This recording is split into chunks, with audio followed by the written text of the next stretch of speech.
नमस्कार, मेरा नाम है जितेंद्र चौहान और आप देख रहे हैं स्टेट मिरर का खास प्रोग्राम। इसमें हम चर्चा करेंगे आसाम को लेकर, जिस तरीके से प्रियंका गांधी को वहां पर आगे किया गया है, साथ ही साथ दो युवा चेहरे उनके साथ दिए गए हैं। और लेकिन एक बड़ी खबर यहाँ पर यह आई है, जब से प्रियंका गांधी वहाँ ज्वाइन किया है, कि भाई स्क्रीनिंग कमेटी वो देखेंगी और प्रचार में जुड़ेंगी, सब तरीके से लोगों को मोबिलाइज करेंगी। सुरेंद्र राजपूत साहब हैं, कांग्रेस के वरिष्ठ नेता हैं, प्रवक्ता हैं, मुखर वक्ता हैं, जाने जाते हैं। सुरेंद्र साहब का बहुत बहुत स्वागत है हमारे खास प्रोग्राम में। सुरेंद्र जी, मेरा पहला सवाल ये है कि प्रियंका गांधी जी को बड़ी जिम्मेदारी दी है आसाम में, और इमरान मसूद साहब उनके साथ हैं, गोगोई साहब उनके साथ हैं।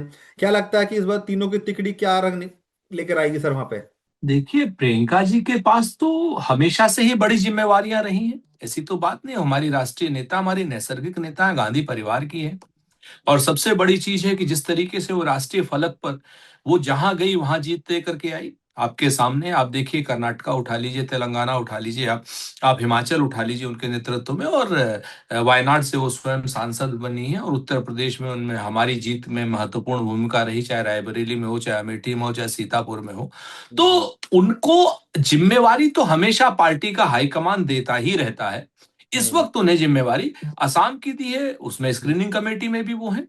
और खाली उसी की स्क्रीनिंग कमेटी में तो वहां पर प्रत्यक्ष रूप से है, बाकी सब जगहों पे भी उनकी, राहुल जी की, खड़गे जी की, इन सब की अपनी अपनी महती भूमिका है। हम्म। और असम को लेकर के जिस तरीके से पूरे देश को मालूम है कि सबसे भ्रष्ट मुख्यमंत्री, जैसा राहुल गांधी जी ने भी कहा था और बाकी सब समाचार भी कह रहे हैं, जुबिन गर्ग की हत्या जिसके राज्य में हो रही हो, जो लगातार अपनी फेल्योरिटी को दिखाने के लिए सिर्फ हिंदू मुसलमान करना चाहता हो, हम्म। उसके राज्य में आज गौरव भाई, गौरव गोगोई साहब पूरी जी। ताकत से लगे हुए हैं।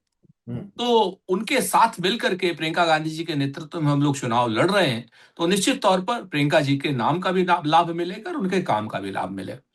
सर, लेकिन एक चर्चा ये उठ पड़ी है अभी, जैसे कि खबरें भी सामने आई हैं कि प्रियंका गांधी ने स्क्रीनिंग कमेटी के चेयरमैन उनको बनाया गया है, और तमाम बड़े चेहरे उनको साथ दिए गए हैं। लेकिन अभी एक चर्चा ये आई है कि ये फरमान दिया गया है कि जो भी प्रत्याशी वहां से चुनाव लड़ना चाहता है, उनको पहले 50,000 रुपये वहां पर जमा करने पड़ेंगे। उसके बाद देखा जाएगा कि हाँ, टिकट देना है कि नहीं देखना है। एक टोकन अमाउंट उनसे मांगा जा रहा है। सर, ये कहाँ तक, मतलब क्योंकि ये बड़ा अटपटा सा लगता है सुनने में कि चुनाव के लिए, चुनाव लड़ने के लिए पार्टी को पहले पैसे दो 50,000 रुपया, फिर उसका टिकट का सोचा जाएगा आपको। ये कहाँ से सर, ये स्कीम नहीं कहाँ से लॉन्च नहीं होगी नहीं, सर? ये जो मेन स्ट्रीम का मीडिया है ना, ये हम्म। खाम खा की बातें करता है। और हमारे जो विरोधी लोग हैं, जी। मुद्दों पर बात नहीं करेंगे, बात इस पर नहीं करेंगे कि जो हेमंता शर्मा ने असम को लूट खाया है, अरबों रुपए लूट खाए। एक पूरा जिले का जिला लोग बताते हैं कि अडानी को दे दिया उन्होंने। ठीक है ना? अरबों करोड़, हजारों करोड़, लाखों करोड़ के रुपए जो लूट खा रहे हैं, उनके ऊपर कोई प्रश्न नहीं उठाते।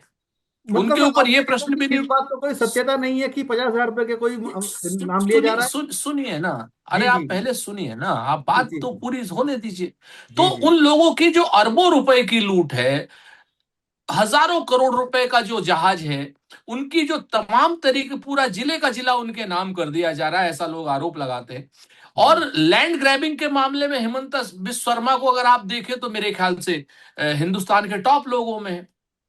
जो जमीन आप देख लीजिए, वो हिमंता की, वहां पर एयरपोर्ट तक लोग बताते हैं कि गुवाहाटी के आसपास है। वहां पर प्रश्न नहीं उठते। अगर हम अपनी एक स्क्रीनिंग कमेटी में वाइबल लोग आए, लोग छट करके लोग आए, आप लोग जो हैं, जो सीरियस प्रत्याशी आए, और वो सीरियस प्रत्याशी जो हैं वो क्या नाम, आवेदन करें, उसमें हमने अगर कोई बात ऐसी रख दी, तो कौन सी बड़ी बात। कांग्रेस पार्टी तो, बिल्कुल। जो कांग्रेस पार्टी तो अपने प्रत्याशियों को लड़ाती है चुनाव, लाखों रुपए सर, दे इसमें करके कहीं जो। कोई दो राय नहीं है कि अच्छे लोग सामने आने हाँ। चाहिए पार्टी के, कि जो चुनाव लड़े अच्छे लोग आने चाहिए। लेकिन सर, चूंकि ये बड़ा एक पहली बार ऐसा प्रेसिडेंट से सेट किया जा रहा है कि स्क्रीनिंग नहीं, कमेटी ऐसा में ऐसा पचास पहली बार, हजार रुपये ऐसा आप पहली, दीजिए, आपको एक एंट्री ऐसा फॉर्म दिया ऐसा जाएगा, उसके नहीं बाद हम नहीं स्क्रीन नहीं करेंगे कि आपको नहीं, लेने ये के लिए ये लेना सर। ये आपकी गलतफहमी है। ऐसा पहली बार नहीं, हमारे सक्रिय सदस्य हमेशा हमारा सहयोग करते रहते हैं। और ये हम्म। सहयोग की राशि तो हमेशा भी, चिदम्बरम जी ने करोड़ों रुपए दिए, उन्हें कौन सा चुनाव लड़ना था नहीं पार्टी को? सर, बात यही आ रही है ये सहयोग राशि है या आवेदन की एक राशि है कि आप आवेदन करेंगे ये तो? सब ये सारी की सारी सहयोग राशियां होती हैं, और हमारी पार्टी के जितने भी कार्यकर्ता हैं वो सहयोग समय समय पर करते रहते हैं। हमारी पार्टी को तो देश के सारे उद्योगपतियों से चंदा ही बंद करा दिया है भारतीय जनता पार्टी ने। अगर ये सहयोग राशि हमारे कार्यकर्ता ना करे तो हम लोग बिल्कुल कहीं के नहीं रह जाए। आपके सामने है कि 2004 में हमारे पास 135 करोड़ रुपए थे हमारी पार्टी में से 98 करोड़, और भाजपा के पास 85 करोड़ थे। आज की डेट में 2004 के बाद में आज 2025 हुआ है, भारतीय जनता पार्टी के पास 11,000 करोड़ रुपए हैं उनके पार्टी फंड में, और हमारे पास 135 करोड़ है। पैसे की जो चंदा है तो वो पार्टी को आता रहता है, कभी कम हो जाता है, कभी ज्यादा हो जाता है। जो सत्ता में रहता है जाहिर तौर पर उससे ज्यादा पैसा आता है। लेकिन राजपूत साहब मेरा एक कितना सवाल। ज्यादा रहे, कितना ज्यादा रहेगा? हाँ। 2004 के बाद तो हम वो उसमें थे, सत्ता में थे। भारतीय हम्म। जनता पार्टी का 85 करोड़ था, और हम्म। हमारे पास तो मात्र 95 करोड़ था। आप देखो ना, आज 133 करोड़ हमारे, 135 करोड़ हमारे पास है, और हम्म। 11,000 करोड़ है उनके पास। कितना कितना अंतर आएगा? हम्म। आप अंतर की आप गुणात्मक ये तो देखो कितने बिल्कुल गुना बिल्कुल। अंतर आएगा। राजपूत साहब भाई लेकिन जिस मसला इस तरीके। पर तो होना जी जी। होना कंप्लीट चाहिए करिए ना अपनी कि बात। दो राष्ट्रीय पार्टियों में एक के पास 135 करोड़, दूसरे के पास 11,000 करोड़। सर कहते हैं ना कि जिसकी लाठी उसकी भैंस होती है। नहीं तो यही जिसकी कहावत लाठी है। उसकी भैंस, तो फिर मीडिया वालों को स्पष्ट कहना चाहिए कि आज की डेट में भाजपा की लाठी और भाजपा की भैंस, और भाजपा पूरी तरीके से बेईमानी कर रही सर है, और देखिए, भाजपा पूरी तरीके से ये तो सत्ता का सत्ता का नियम है। दुरुपयोग कर रही है। सर ये तो सत्ता का नियम है। जो सत्ता में रहता है वो अपने हिसाब से चीजों को चलाता है। जब कांग्रेस पार्टी अपनी अरे सत्ता में थी तो वो हमारी भी इस भी तो तरीके की सत्ता नीति थी, तब चलाती तो थी हमारे सर। पास हमारी सत्ता थी तो भाजपा के पास 85 करोड़, हमारे पास 93 करोड़ थे। सत्ता तो हमारी भी थी ना। हाँ हाँ हाँ हाँ। भाई हमारी सत्ता थी, हमारे जी जी। पास 93 करोड़, उनके पास 85 करोड़। अब उनकी चलिए। सत्ता है तो उनके पास 11,000 करोड़, हमारे पास 133 करोड़। सर बड़ी पार्टी वो अपने आप को कहते हैं और संगठन उनका बहुत नहीं, बड़ा है। बड़ी पार्टी क्या, हमारी कहते हैं। पार्टी छोटी है। बिल्कुल जिस समय लेकिन हमारे सर। पास 93 करोड़ थे, उस वक्त हाँ। हमारे पास 10-12 राज्यों से ज्यादा, 12 राज्यों के पास की सरकार थी हमारे पास। तो सर ये कैसे इसमें ये कह सकते हैं कि हाँ ये बीजेपी की खूबी है कि उन्होंने पैसे किस तरीके से इकट्ठा कर लिया? ये कांग्रेस का सर इतना, या तो उनके पास खूबी नहीं थी कि वो पैसा इकट्ठा नहीं कर पाए सर। अब अब भारतीय जनता पार्टी की वसूली को उनकी खूबी कहते हैं, उनके सर देखिए, डकैती को उनकी वसूली नाम खूबी आप दे कहते हैं। सकते हैं, मैं नहीं दे उनके सकता सर। सुनिए सुनिए ना, आप वसूली नहीं नाम आप बिल्कुल, दे अरे सकते हैं, मैं आपको नहीं दे सकता सर। आपको भी देना चाहिए, क्यों नहीं देते हैं? आप उनके इलेक्टोरल बॉन्ड, जिसको सुप्रीम कोर्ट ने अवैधानिक कहा, उसको आप खूबी कहते हैं। आप उस इलेक्टोरल बॉन्ड के अगेंस्ट में जब बीएमसी में 14,14 हजार करोड़ के ठेके मिले, उसको बिल्कुल। आप उनकी खूबी कहते हैं? अगर आप चोरी को खूबी कहते हैं तो धन्य है आप। चलिए राजपूत साहब, हम ड्रिल नहीं करते अपनी डिबेट को। मेरा अगला सवाल सर ये है कि जिस तरीके से अभी हमने देखा बिहार में जो परिणाम आए कांग्रेस का, उस मुफीद नहीं रहे हैं। आपको लगता है कि कोई सर आसाम ज्यादा दूर राज्य नहीं है बिहार से, उसका इम्पैक्ट भी वहां पर कुछ पड़ेगा आपको लगता है? क्योंकि राहुल गांधी बेहद नाराजगी जता चुके हैं संगठन से वहां के, कि जो निर्णय जो परिणाम वहां कर आए हैं बिल्कुल भी बेहद खुशी देने वाले नहीं थे राहुल गांधी को, और नाराजगी उन्होंने खुलकर जताई भी है। और यही कारण है कि प्रियंका गांधी को वहां पर लेकर जाया गया स्क्रीनिंग कमेटी के, क्योंकि ऐसे आरोप लगे कि बिहार में जब स्क्रीनिंग कमेटी हुई तो उसमें अपने लोगों को टिकट दे दिया, अपने जानकार को लोगों को टिकट दे दिया, भाई भतीजा वहां पर सामने आया। इसीलिए प्रियंका गांधी को वहां लेकर जाया जा रहा ताकि जो एक निष्पक्षता से स्क्रीनिंग कमेटी बैठे और जो कैंडिडेट आए वो बढ़िया कैंडिडेट आए। जितेंद्र जी, इस तरीके की ये न्यूजें जितनी भी हैं, ये भारतीय जनता पार्टी के चंडू खाने के द्वारा प्लांट कराई जाती हैं। सर मेरा सवाल हमारे है, नेता भी, मेरा भी सवाल है सर आपसे सुनिए भी। ना, उसका अरे असर पड़ेगा जवाब, बेटे फिर पे। आपने आपने सवाल किया तो जवाब भी जी तो सुनिए ना। जवाब का जी हक जी तो जी। मुझे दीजिए ना आप। हाँ, बिल्कुल और बिल्कुल उसमें सर। शब्द मैं क्या चयन करूं, इसका भी तो हक मुझे दीजिए हाँ, ना। बिल्कुल आपका मैंने हक तो है आपके सर। सवाल पर कुछ नहीं कहा। बिल्कुल बिल्कुल आपने सर। मेरे नेताओं को आपने मेरे नेताओं को बेईमान कहा बिहार में जो स्क्रीनिंग कमेटी के, मैंने तो उसका जवाब तो मुझे मैंने देना नहीं कहा, पड़ेगा मैंने ना। बेईमान नहीं कहा सर, मैंने बेईमान नहीं कहा। मैंने बोला कि अनियमितताएं बरती गई सर उसमें। अनियमितता का मतलब क्या होता सर बहुत अलग अलग मतलब निकाले जा सकते हैं। जो सही है? कैंडिडेट है उसको नहीं दिया गया अब जो। हमें हमें हमें जवाब देने दीजिए ना। हाँ बिल्कुल सर, बिल्कुल जवाब दीजिए सर, बिल्कुल जवाब दीजिए सर। सवाल करें तो जवाब लेने का हाँ धैर्य बिल्कुल रखिए जवाब सर। दीजिए, पूरा समय है सर आपके पास। हाँ हाँ हाँ, मसला समय का नहीं है, मसला जवाब का है। बिल्कुल सर, बिल्कुल मैं। हमारे नेताओं को चाहे बिहार के नेता हो, चाहे बंगाल के नेता हो, चाहे उत्तर प्रदेश के नेता हो, या कहीं के भी नेता हो, हम्म। हमारे नेता बेईमान नहीं है। कोई अनियमितता नहीं बरती गई है। हम चुनाव हारे हैं, चुनाव इस वजह से नहीं हारे कि हमने टिकट गलत दी, चुनाव हम इस वजह से हारे हैं कि चुनाव में लूट हुई है। बिहार के चुनाव चुनाव में इस वजह से वोटों की चोरी हुई है, वोटों की डकैती हुई है। 10-10 हजार रुपए पर वोट खरीदे गए हैं जीविका दीदियों को। 10 हजार रुपए आप भी जानते हैं कि जिस वक्त 10 हजार रुपए दिए जा रहे थे उसी दिन इलेक्शन हो रहा था। आपने कभी देखा है कि इलेक्शन के दिन से एक दिन पहले जीविका दीदियों के नाम खाते में 10-10 हजार रुपए आए हैं? और तमाम तरीके की बेईमानियां उन लोगों ने करी हैं। तो राहुल गांधी जी को बिहार हो, बंगाल हो, असम हो या पूरे देश के अपने अपने वर्कर पर, अपने महासचिवों पर, अपने लोगों पर उतना ही भरोसा है जितना श्रीमती प्रियंका गांधी जी पर है। प्रियंका गांधी जी को वहां भेजा गया क्योंकि प्रियंका गांधी जी हमारी महासचिव हैं और हमारी नैसर्गिक नेता है, इसमें कहीं कोई दो राय नहीं। लेकिन बाकी जगहों पर भी जिनको भेजा गया है वो भी उतने ही मजबूती से, उतनी ही ईमानदारी से काम कर रहे हैं जितनी ईमानदारी से बाकी सब लोग करते हैं। प्रियंका गांधी जी को भेजा जाने का मतलब ये कतई नहीं है कि वेस्ट बंगाल में जो गया है वो गलत है या बिहार में जो गए थे वो गलत थे। ये बिल्कुल मतलब नहीं है इस बात का। इसको ये एंगल मत दीजिए। हमारे नेता इस कठिन समय में, हमारा नेता आज की डेट में जो मुकुल वासनिक साहब हैं, उनको आप क्या कहेंगे? हम्म। वो तो हमारे नेता है ना। वो तो जितने क्या नाम, वो तो ये नहीं बने ना, ज्योतिरादित्य सिंधिया तो नहीं बने ना। इस कठिन समय में जो पार्टी के समय साथ में है, पार्टी के झंडे को ऊंचा किए हुए हमारे सारे के सारे नेता ईमानदार हैं और सारे के सारे नेता प्रियंका गांधी जी की ही तरीके से अच्छा काम करेंगे। हर राज्य में अच्छा काम करेंगे, जो पोल बाउंड स्टेट्स हैं उसमें अच्छा काम करेंगे, तो सर, क्या चाहे आपको लगता है कि तमिलनाडु में हो एसआईआर चाहे का मुद्दा पुडुचेरी। भी वहां पर काम करेगा सर? क्योंकि एसआईआर के मुद्दे को लेकर कांग्रेस लगातार दम भरती रही है। बिहार में उस तरीके का सा परिणाम नहीं मिले। आपको लगता है आसाम में, क्योंकि बहुत बड़ा मुद्दा है सर, घुसपैठियों का मुद्दा एक बहुत बड़ा मुद्दा है, वहां पर वो काम करेगा सर, आपको तो लगता है? आज घुसपैठ के मुद्दे से तो भारतीय जनता पार्टी खुद बैक बैक ट्रैक कर गई है।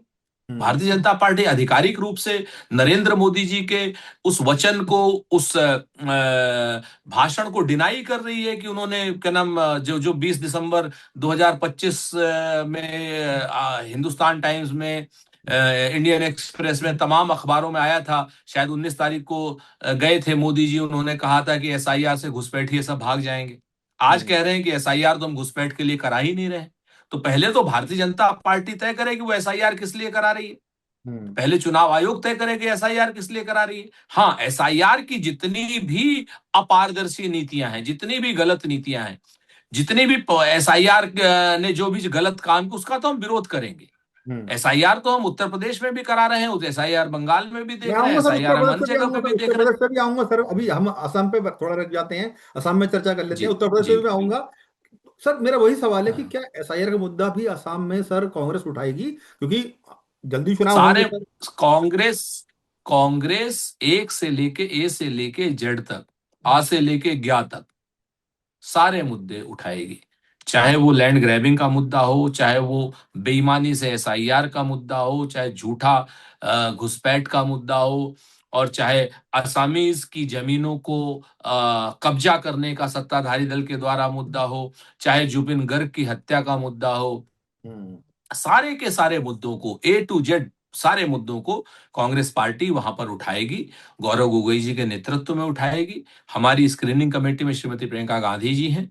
प्रियंका गांधी जी के साथ बाकी हमारे जितने साथी हैं, हमारी पूरी कोशिश रहेगी कि हमारे अच्छा जुझारू साहब, एक मैं कार्यकर्ताओं को सवाल स्क्रीनिंग कमेटी से पूछना चाहता हूँ आपसे कि क्या वो क्राइटेरिया पूछे। रहने वाला है इस बार कांग्रेस का जो असम में रहेगा स्क्रीनिंग कमेटी को, कि कैंडिडेट किस तरीके से होना चाहिए? क्या कुछ ऐसा आपने कोई फॉर्मूला बनाया है कि स्क्रीनिंग के जरिए हम इस तरह का कैंडिडेट निकाल कर लेकर आना चाहते हैं? सारे फार्मूले आपको बता देंगे तो आप भाजपा को नहीं बता दोगे? सर देखिए, वो तो पता लग ही जाए कहीं ना कहीं से, लेकिन देखिए सर, क्योंकि पार्टी, क्योंकि देखिए सर, पार्टी वहां से बैक देखिए करना चाहती होता है, क्या है, सत्ता में आना पार्टी चाहती है। पार्टी के दो क्राइटेरिया होते हैं। हम्म। पहली चीज, हमारा जो चुनाव लड़ने का क्राइटेरिया होता है उसमें जीत एक महत्वपूर्ण हिस्सा होता है। हम्म। कमिटमेंट दूसरा महत्वपूर्ण हिस्सा होता है। हमारी पार्टी का वर्कर तीसरा महत्वपूर्ण हिस्सा होता है। ये चार पांच ऐसे क्राइटेरिया होते हैं जो हर पार्टी करती है। वो हम्म। उसमें खाली हम ही नहीं है कि हम ही अकेले करें। भाजपा भी वही काम करती है, सपा भी वही काम करती है, तृणमूल कांग्रेस भी वही काम करती है, आरजेडी भी वही काम करती है। हम्म। तो अ, आप विनिंग कॉम्बिनेशन जो है एक बहुत ही महत्वपूर्ण मुद्दा होता है। उसके बाद पार्टी के साथ, आइडियोलॉजी के साथ कमिटमेंट है जिस पर हम कोई समझौता नहीं करते। तो ये सारे मुद्दे हैं। अपराधियों को हम टिकट नहीं देंगे, ये तय है। ये तय है सर। ये बात पक्की है सर कि हाँ। अपराधी को टिकट नहीं दी जाएगा। हाँ, अपराधियों को हम टिकट नहीं देंगे, लेकिन अपराधी हम उनको भी नहीं मानेंगे जो एडीआर की रिपोर्ट में कह देते हैं कि इनके खिलाफ 17 मुकदमे हैं। अरे भाई, हम, हाँ, अगर हमने 17 मुकदमे झेले हैं और जी जी। हम जनता के लिए लड़ रहे हैं और जनता के लिए हमने सड़क जाम की है, तो रोड होल्ड अप का मुकदमा हो जाएगा हमारे ऊपर। सही बात है सर। अगर हम डीएम ऑफिस में गए हैं तो हमारे ऊपर डकैती का बिल्कुल मुकदमा हो गया। बिल्कुल तो हम बिल्कुल। इस तरीके के मुकदमों को नहीं मानते जो राजनीतिक मुकदमे लेकिन हैं। संगीन लेकिन संगीन जो मुकदमे आरोप, अगर किसी जिनके के भी पास, संगीन आरोप होंगे उनको सर टिकट नहीं देगी पार्टी इस बार। बिल्कुल नहीं देंगे, बिल्कुल नहीं देंगे। ये एक अच्छी पहल है। हम भारतीय जनता पार्टी के तो तरीके से साहब, नहीं है कि जी रेपिस्टों जी, को लोकसभा और विधानसभा पहुंचाएं। हम सब एसआईआर की चर्चा कर रहे हैं। यूपी में अभी एसआईआर खत्म हुआ है और उसके आंकड़े भी सामने आए हैं। करीब 2 करोड़ 89 लाख जो वोटर हैं उनके नाम कटे हैं। किस तरह देखते हैं सर इस पूरे, इन पूरे आंकड़ों को सर? देखिए, ये तो योगी जी ने स्वयं कहा कि जो वोट कटे हैं वो भारतीय जनता पार्टी के हैं। हम्म। अगर वो भारतीय जनता पार्टी के वोट हैं, योगी जी की हम बात मान लें, वो मुख्यमंत्री हैं, जी। तो इसका मतलब उन लोगों ने 2024 में ये 2 करोड़ 60 लाख 89 लाख में से 90% उन्होंने कहा था कि उनके वोट हैं। हम्म। तो 2 करोड़ 60 61 लाख वोट भारतीय जनता पार्टी को अवैध पड़े। और हम्म। 2022 के इलेक्शन में भारतीय जनता पार्टी को 2 करोड़ 61 लाख वोट अवैध पड़े। अवैध तो पड़े। आप वो दोनों वोटों को माइनस कर दीजिए, तो निश्चित तौर पर चाहे योगी जी की सरकार हो चाहे मोदी जी की सरकार हो, इस्तीफा दे देना चाहिए। क्योंकि वो सरकार अवैध वोटों से वोट पर सरकार बनी है। तो इस पर योगी जी क्या कहेंगे, मोदी जी क्या कहेंगे, या चुनाव आयोग आपको क्या लगता है, कहेगा, हम इसके जवाब के इंतजार। सुरेंद्र जी, आपको लगता है कि जी। यूपी में जो एसआईआर हुआ है बीजेपी को कहीं ना कहीं ज्यादा इफेक्ट कर रहा है ये? नहीं, देखिए, बीजेपी क्या नाम जो है वो सुई चुभने पर तलवार से कटने का ढोंग करती है, ढोंगी पार्टी है बीजेपी। बीजेपी के बयानों पर मत जाइए। हाँ हाँ हाँ। बीजेपी हर तरीके की तिकड़मगिरी करती है चुनाव आयोग के साथ मिलकर के। तो हमें उनके बयानों से कोई लेना देना नहीं। बीजेपी दशानन के उन 10 सरों की तरीके से, जिनका एक सर कुछ और कहता है, दूसरा सर कुछ और कहता है, तीसरा सर कुछ और कहता है, लेकिन सर ये तो दशानन सभी के पैर पार्टियों के सिर्फ साथ दो है ही। सर, ये सिर्फ बीजेपी के साथ नहीं, सभी पार्टियों के साथ है सर, कि कहते कुछ है करते कुछ है दिखता कुछ है। ये सर बीजेपी के साथ नहीं, भी है, नहीं, कांग्रेस के नहीं, साथ भी है, अखिलेश यादव की वो पार्टी समाजवादी के दूसरी साथ पार्टी, है, सभी के साथ है सर। दूसरी ये पार्टी कह मैंने, देना किसी एक पार्टी के साथ है ऐसा नहीं है। हर पार्टी के साथ ये समस्या है कि कहते कुछ है करते कुछ है दिखता कुछ है सर। इसलिए सभी पार्टी इसमें सर हम, एक समान मैं मानता हूँ। अगर आप मानते हैं तो आप हमें बता दीजिए, हम आपको 10 काम बताते हैं, हमने कहे थे, हमने किए। हमने जवाहरलाल नेहरू जी से शुरू कर देते, हमने कहा था बकरा अब देखिए, नंगल काम डैम गिनाने बनाएंगे, बैठेंगे हमने तो बनाया। रात निकल जाएगी, काम गिनाने बैठेंगे तो पूरे समय बहुत लग जाएगा। ना, ना, लेकिन सर इसमें दूसरा सवाल मेरा ये है कि जैसे नहीं, बीजेपी ने जैसा जैसे ये रिपोर्ट आई आप है। सवाल भैया, करते हैं, आप सवाल करते हैं, जवाब क्यों नहीं लेते हैं? सर दीजिए क्या ना कोई जवाब डर भाई। है भारतीय जनता पार्टी नहीं, का? दीजिए साहब, जवाब दीजिए, खुलकर जवाब दीजिए, मैं तो कह रहा हूँ सर। तो तो लेकिन फिर समय। तो आपने जब कहा हमसे कि हाँ। सारी पार्टियां एक जैसी हैं, तो हमने कहा नहीं, कांग्रेस वैसी नहीं है। हमारे पास प्रमाण है। हमने जो कहा वो किया।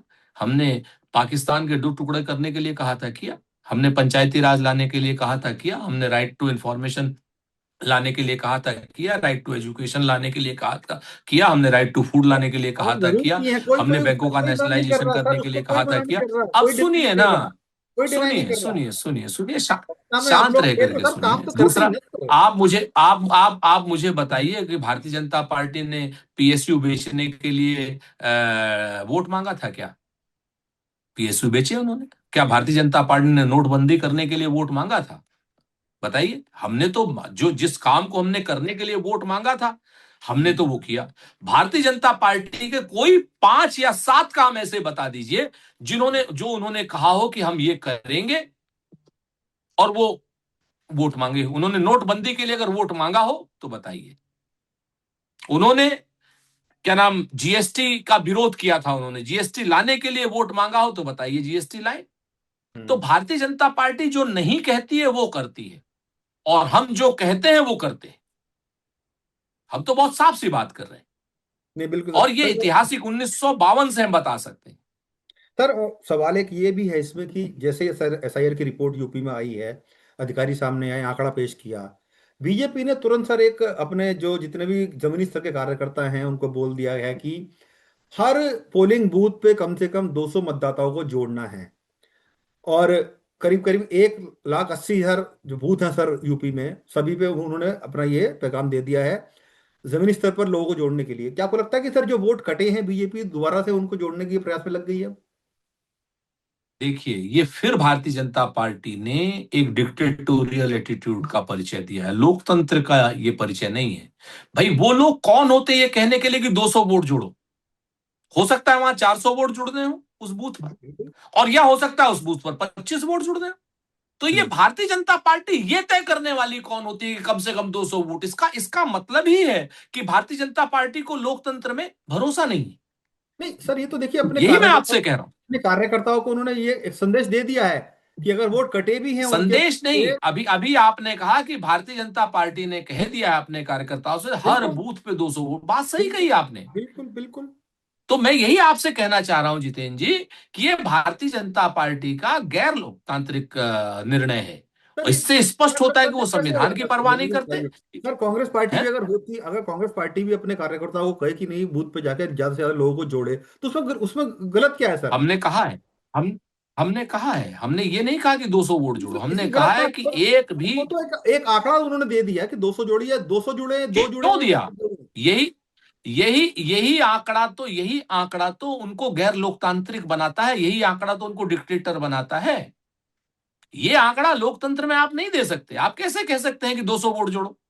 ये कह सकते हैं कि एक भी इलीगल वोट रहना नहीं चाहिए हाँ। और एक भी लीगल वोट बचना नहीं चाहिए।